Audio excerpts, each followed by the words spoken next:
Is the TeamG Ofiyaa P1 Plus a good option for a clip-on second screen to boost your mobile productivity? Stay tuned as we find out.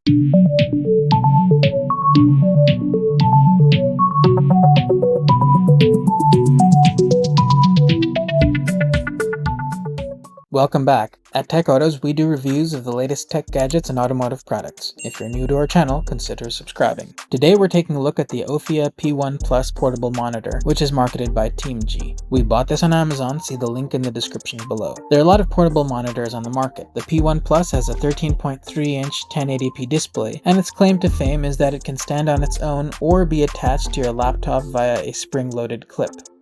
Let's get started.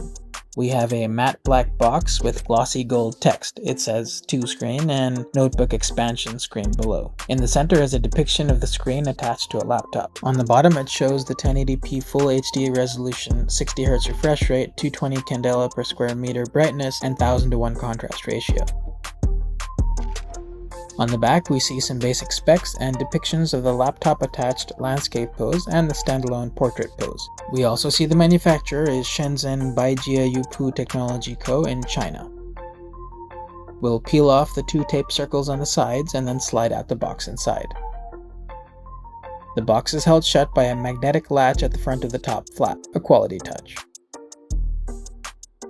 Inside, there's a dense foam layer.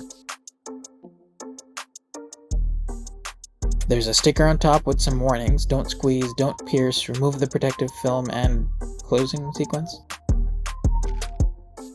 We'll put the screen to the side for the moment.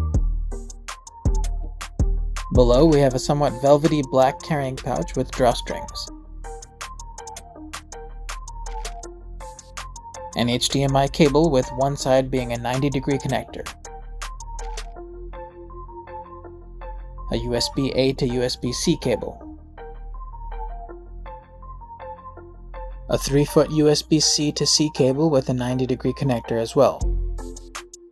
And another 3-foot USB-C to C cable with a 90-degree connector. Next we have the user guide. The English is a little rough, but basically it says the USB-C port supports video and power. If the screen doesn't turn on when plugged in, your device's USB-C port might not be providing enough power, so connect a separate USB power source. It shows support for Windows, Mac OS, and Android. Here we see the screen can be clipped onto laptops with screen sizes roughly from 13.3 to 17 inches. Here we see some specs, including a weight of 1.16 kilograms or 2.55 pounds. The dimensions are 341 by 217 by 40 millimeters, which is 13.4 by 8.5 by 1.6 inches. The USB input power is listed as 5 to 20 volts at up to 5 amps, so that's 100 watts max. Interestingly, they list USB-C output power as well, which indicates a power pass-through function. Attach a power supply to one USB port, and it'll both power the display and charge the phone or laptop plugged into the other USB-C port. We'll have to test that. The output is listed as 5 to 20 volts at up to 4.25 amps max, so that's 85 watts max. We also see instructions on how to open the screen clasp and the kickstand. Here we're shown the various postures: landscape attached to a laptop, and on the right side, landscape attached to a laptop but rotated around to the back, and standalone in portrait orientation. We also see the connectivity options: USB-C for power, and either USB-C or HDMI for video. They have some screenshots showing how to switch video outputs on Windows and Mac OS.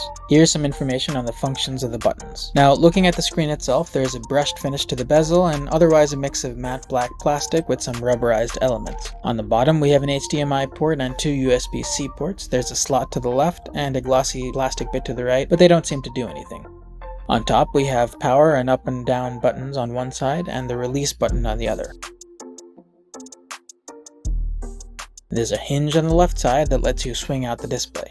If we rotate the screen out, the plate inside shows the model Ofiyaa P1 Plus. To the right, we have the kickstand, which swings out. If you loosen the wheel at the bottom, it can extend outwards.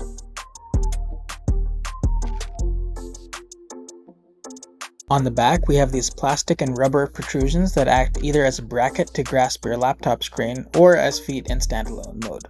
So you attach it to your laptop, then flip the display out from behind. The added weight of the display could cause your laptop screen to tilt back, so you can pop out the kickstand for some support. You can also instead flip the screen sideways and instead use it in portrait mode.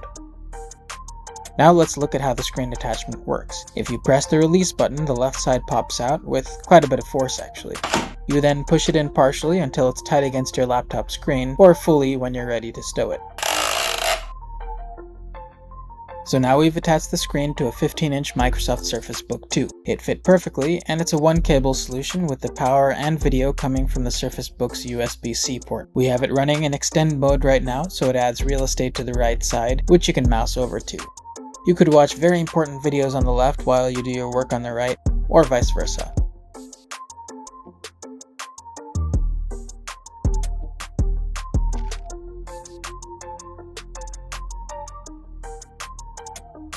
Now, if we look at the setup from the back, you can see how the screen has been attached to the Surface, with a kickstand deployed for additional support, the single USB-C cable going to the display, and the buttons on top. We have no complaints about the brightness, contrast, or colors for productivity usage. The screen has a matte finish, which many may prefer for the reduced reflections. You can also fold the screen back to 207 degrees open to share content with others, like presenting a PowerPoint deck to others at a table. The screen can stand on its own in portrait orientation as well, which is great for use cases like text documents and spreadsheets.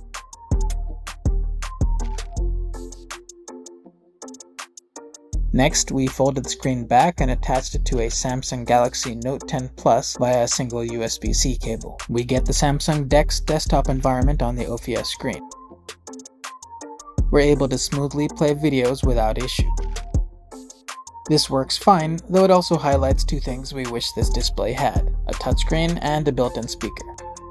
Next, we explore the power front. The manual says the display consumes about 4 watts, which is not bad. We tested both of the USB-C to C cables provided. They do not have power delivery E-markers, so they'll carry a maximum of 60 watts of power. That's fine for most use cases. We tried testing the USB-C power delivery pass-through feature, where you plug your source device into one of the screen's USB ports and the screen both powers itself and charges the source device through a power supply or battery plugged into the screen's other USB-C port. It worked fine with the Samsung Galaxy Note 10 Plus, but when we tried to use a higher powered charger to power the Surface Book 2 from the screen, we heard a high-pitched whine from the Surface Book, and we had some issues with our USB-C protocol analyzers. So it seems to work fine for things like phones, but we wouldn't depend on it for higher powered devices through pass-through. Finally, let's look at the on-screen display that is overlaid if you press the top buttons. In the brightness tab, we can set brightness, contrast, and eco mode for power saving, dynamic contrast ratio, sharpness, and hue. In the signal source tab, we can manually select the signal source between USB-C 1, USB-C 2, or HDMI if desired. There's also a blue light filtering option. At the bottom, we see the current display mode, 1080p at 60 Hz. The miscellaneous tab lets us manually set the aspect ratio, 16:9 or 4:3. There are options for FreeSync and overdrive setting to improve response time, and HDR, though we were not able to test whether any of these three actually work. There's an auto power off setting and a clone setting. The color temperature tab lets you pick color spaces and gives you manual red, green, blue settings. The OSD setting tab lets you configure the on-screen display language, position, transparency, and timeout. Besides the lack of a touchscreen and built-in speaker, our main complaint about the monitor is that the industrial design is a tad unrefined. Granted, it's tough to make something that reliably latches onto laptops of all sorts, but some gripes of ours include that the display portion is taller than the rest of the body and thus protrudes. Also, the gap between the display and the body means that there's no structural support below the screen when stowed, so it can easily flex. Having the screen face outwards is also not ideal, and the screen brackets at the bottom make the package a bit thick. Overall though, the Ofiyaa P1 Plus is a great productivity booster on the go. You get a lot of extra screen real estate, which is useful for multitasking, and we love the fact that it's entirely USB-C driven with the option of HDMI if needed. If you enjoyed this video, like, subscribe, and post any comments or questions below.